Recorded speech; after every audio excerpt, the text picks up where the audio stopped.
I knew going along with your trap would be the only way to meet with you face to face. You risked your safety and that of the Eye? That's quite the gamble, Dainsleif. But I believe that I am the one walking into a trap laid by the Twilight Sword. So you came here all on your own? What about those followers of yours? When the Twilight Sword is prepared for battle, any army I could send would only be marching to their doom. Better that I face you alone. I know you must have a lot to say, but if it's a conversation you want, you'll have to defeat me first.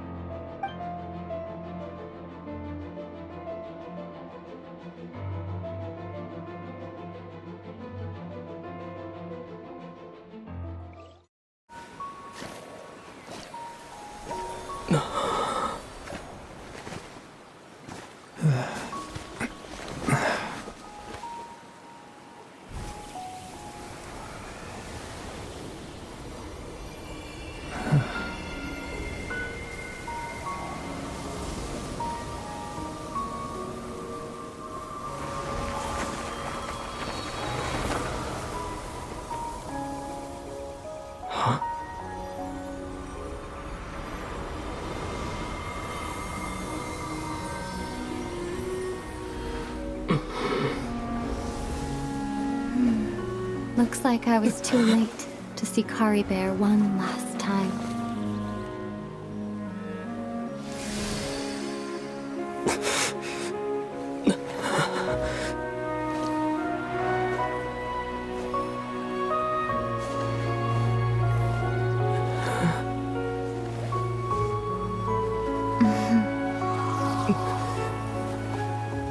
Caribert's consciousness is gone, and this space will soon disappear along with it.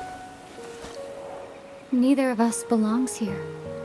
That's why we're not tangible. Were that not the case, I'd love to hug you too.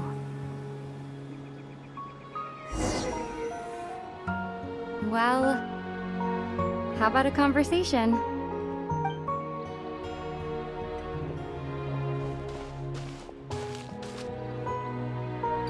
The chance to just stop and talk like this is certainly not easy to come by. Wouldn't you agree?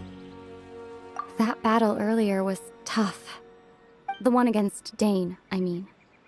I didn't expect that after everything, he would still hesitate to raise his sword against me. Were it not for that, perhaps I'd still be no match for the Twilight Sword. Even after 500 years. The loom of fate, huh? I still haven't found a way to utilize it to its full potential. But there's still time, before the heavenly principles awaken.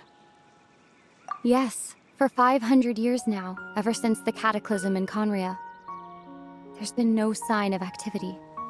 Not long ago, you witnessed the Hydro Archon destroy her divine throne. Yes? Such a flagrant disregard for the rules, and still Celestia took no action. I suppose that's proof enough of the Heavenly Principles situation. However, the Heavenly Principles will awaken. We just don't know when that will be, or what might trigger it. You could say that. Just look at Caribert. He was so pure and single-minded. The space we now find ourselves is a perfect representation of who he was. Quiet and peaceful. Even as a hilly churl, seeing the terrible sight within the mirror wasn't enough to taint his spirit. He brought comfort to the people of this world, even though he was denied the very right to be a part of it. So ask yourself this. Who was it that deprived him of that right to exist? Of course, that's only one example. My feelings about the Heavenly Principles are too complicated to explain in just a few words.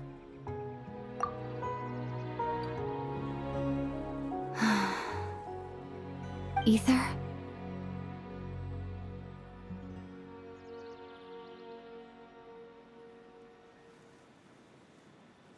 You're the only one in this world who calls me that. There's so much I wanted to ask you, but for some reason, I'm not interested in asking those questions right now. There's just one thing I have to ask. One thing I could never understand. Why? Why can't we continue our journey together?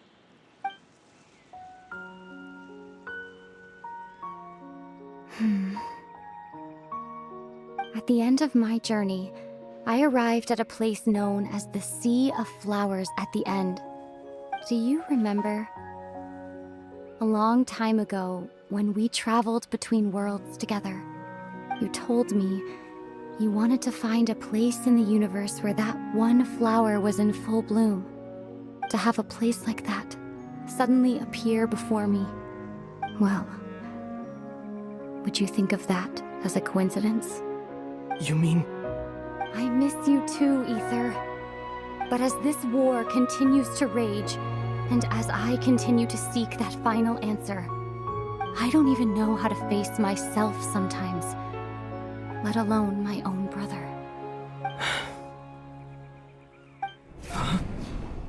What's going on? This space has lost its tether. I doubt it'll be able to exist much longer. In fact, aside from our inability to physically interact with each other, there's something else you should know about this space. With Caribert gone, we won't be able to remember anything that happened here. Everything in space will be wiped from existence, including all memory of our reunion. You're only telling me this now?